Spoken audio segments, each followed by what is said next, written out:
पड़ गया भारी। जजों के रिमांड पर आए सीएम योगी, तो कोर्ट में सफाई देने लगे मुख्यमंत्री योगी आदित्यनाथ। कोर्ट में योगी सरकार ने कहा जिन पर बुलडोजर चला वो अवैध निर्माण थे। कल प्रयागराज में हिंसा के बाद योगी आदित्यनाथ की सरकार ने हिंसा का मास्टरमाइंड बताकर घर तोड़ दिया था, जिसके बाद सुप्रीम कोर्ट में मुसलमानों ने याचिका दाखिल की थी और मुसलमानों ने कोर्ट से कहा था कि बुलडोजर की कार्यवाही पर रोक लगनी चाहिए। लेकिन अब सुप्रीम कोर्ट याचिका पर सुनवाई कर रहा है। कोर्ट में सुनवाई के दौरान जजों ने योगी सरकार को इस मामले पर जवाब दाखिल करने को कहा है, लेकिन अपने जवाब में योगी सरकार ने कहा हमने जो घर तोड़ा है वो अवैध था।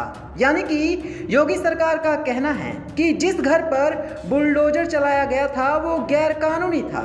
योगी सरकार ने कहा हमने आरोपी समझकर घर नहीं तोड़ा, बल्कि घर अवैध जगह पर था, इसी वजह से कार्यवाही की है। खबर के मुताबिक जिन पर भी बुलडोजर चला वो अवैध निर्माण थे। सुप्रीम कोर्ट में योगी आदित्यनाथ सरकार का जवाब। सरकार ने कहा कि अवैध निर्माण को गिराने की कार्यवाही नगर निकाय के नियमों के अनुसार की जा रही है। यही नहीं, राज्य सरकार ने अदालत से मांग की है कि जमीयत की अर्जी को पेनल्टी के साथ खारिज करना चाहिए। प्रयागराज एवं प्रदेश के अन्य हिस्सों में बुलडोजर चलाने की कार्यवाही पर उत्तर प्रदेश सरकार ने सुप्रीम कोर्ट में एफिडेविट दाखिल किया है। यूपी सरकार ने कहा कि बुलडोजर की कार्यवाही का भाजपा के निलंबित प्रवक्ताओं की ओर से पैगंबर मोहम्मद साहब पर दिए बयान के बाद भड़के दंगों से कोई ताल्लुक नहीं है। सरकार ने कहा कि अवैध निर्माण को गिराने की कार्यवाही नगर निकाय के नियमों के अनुसार की जा रही है। यही नहीं, राज्य सरकार ने अदालत से मांग की है कि जमीयत उलेमाए हिंद की अर्जी को पेनल्टी के साथ खारिज करना चाहिए। यानी कि देखा जाए तो योगी सरकार कोर्ट से कह रही है कि जो याचिका मुसलमानों ने दाखिल की है उसे खारिज कर देना चाहिए। यही नहीं, योगी सरकार ने जमीयत की अर्जी को लेकर कहा कि उन्होंने कुछ मीडिया रिपोर्ट्स के आधार पर याचिका डाली है। सरकार ने कहा कि उनकी ओर से लगाए गए आरोप पूरी तरह से गलत हैं, इसलिए उनकी अर्जी खारिज हो जानी चाहिए। सरकार ने साफ कहा कि यूपी में जिन संपत्तियों पर बुलडोजर चला है वो अवैध थी। इसके अलावा नगर निगम के नियमों का पूरी तरह से पालन किया गया है। दंगों में शामिल होने के चलते ही लोगों पर एक्शन नहीं हुआ है। दंगा करने वाले लोगों पर अलग कानून के तहत कार्यवाही की जा रही है। हालांकि परिवार का कहना है कि हमारे पास सारे कागजात हैं, लेकिन उसके बाद भी हमारा घर तोड़ दिया गया। चलिए इसी के साथ मैं आप सभी को लेकर चलता हूं सीधे एक और बड़ी खबर की तरफ। महाराष्ट्र पॉलिटिक्स पर पूर्व आईएएस ने पूछा कितने में बिके गिरगिट, यूजर्स ने दिए ऐसे जवाब। महाराष्ट्र सरकार में कैबिनेट मंत्री और शिवसेना नेता एकनाथ शिंदे अपने समर्थक विधायकों के साथ गुजरात के सूरत से असम के गुवाहाटी पहुंच गए हैं। उनकी ओर से दावा किया गया है कि उनके साथ 40 विधायक हैं। महाराष्ट्र की राजनीति में मची उथल पुथल को लेकर सोशल मीडिया यूजर्स की खूब रिएक्शन दे रहे हैं। ऐसे में पूर्व आईएएस सूर्य प्रताप सिंह ने भी एक सवाल किया है, जिस पर लोगों ने जवाब दिया है। आईएएस अधिकारी सूर्य प्रताप सिंह ने सवाल किया कि कितने में बिके गिरगिट। इसके साथ ही उन्होंने ये भी लिखा कि बाजार गर्म है, घोड़े का भी पश्चिम तो कभी पूरब की ओर दौड़ रहे हैं। पेशगी एक जगह, फाइनल दूसरी जगह। सौदा पूरा, हॉर्स ट्रेडिंग आज के लोकतंत्र की उभरती व्यवस्था है। उनके द्वारा किए गए ट्वीट पर सोशल मीडिया यूजर्स कई तरह की प्रतिक्रियाएं देते नजर आ रहे हैं।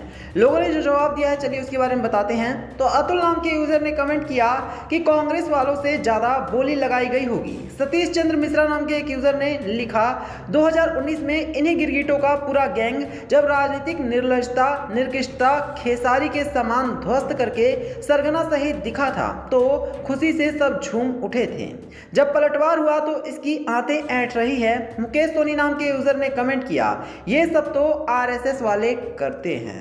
चलिए इसी के साथ मैं आप सभी को लेकर चलता हूं सीधे एक और बड़ी खबर की तरफ। बीजेपी विधायक बोले अग्निपथ का विरोध करने वाले जिहादी सिंगर का तंज, इनके घरों पर बुलडोजर चलवा के दिखाओ।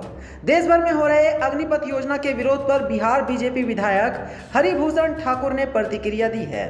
उन्होंने कहा कि जो इस योजना का विरोध कर रहे हैं वो राष्ट्र विरोधी हैं और जिहादी मानसिकता के लोग हैं।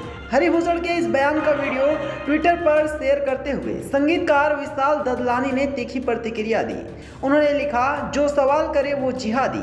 अच्छा चलो बुलडोजर चलवा कर दिखाओ इन सबके घरों पर। वीडियो में हरिभूषण कह रहे हैं जो राष्ट्र विरोधी लोग हैं और जिहादी मानसिकता के लोग हैं वैसे लोग अग्निपथ योजना का विरोध कर रहे हैं। ये नौकरी नहीं है, सेना में सेवा सिर देकर होती है। देशभक्ति सस्ती चीज नहीं है।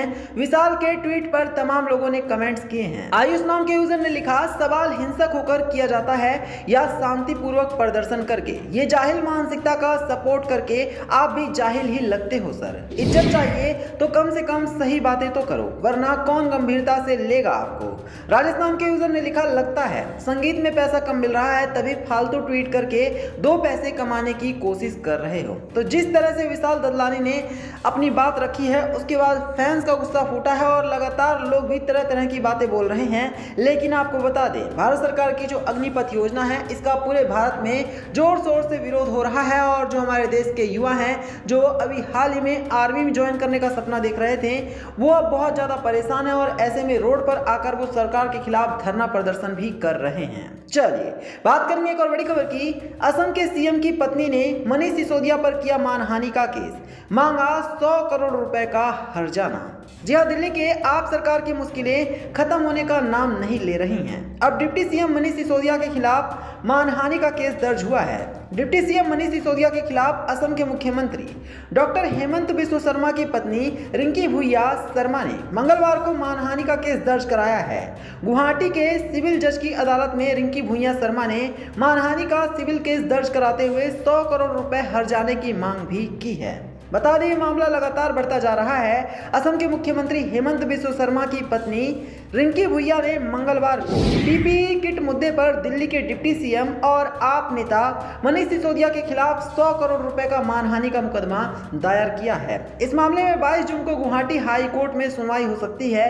रिंकी भूया के वकील पी नायक ने कहा कि रिंकी भूया शर्मा ने एक प्राथमिकी दर्ज की है। हाल ही में दिल्ली के उप मुख्यमंत्री मनीष सिसोदिया ने पीपीई किट के अनुबंध को लेकर असम के सीएम हेमंत बिस्व शर्मा के खिलाफ भ्रष्टाचार के आरोप लगाए थे। सिसोदिया ने एक प्रेस कॉन्फ्रेंस के दौरान आरोप लगाया कि हेमंत बिस्व शर्मा ने अपनी पत्नी और बेटे के बिजनेस पार्टनर्स की फर्मों को 2020 में बाजार दरों से अधिक पर पीपीई किट की आपूर्ति के लिए सरकारी ठेके दिए थे। सिसोदिया के इस बयान पर हेमंत बिस्व शर्मा ने कहा था कि वो लीगल एक्शन लेंगे क्योंकि उनकी पत्नी ने बिना एक भी पैसे लिए 1500 पीपीई किट्स सरकार को दान किए थे। तो हेमंत बिस्व शर्मा और दिल्ली के मनीष सिसोदिया की जो लड़ाई है वो लगातार आगे बढ़ती जा रही है। मामला बहुत आगे बढ़ चुका है और ऐसे में मनीष सिसोदिया पर हेमंत बिस्व शर्मा की जो पत्नी है उन्होंने 100 करोड़ रुपए का मानहानि का केस भी ठोक दिया है। इसके बाद देखना यह होगा कि अब मनीष सिसोदिया किस तरह से हेमंत बिस्व शर्मा का जवाब देते हैं।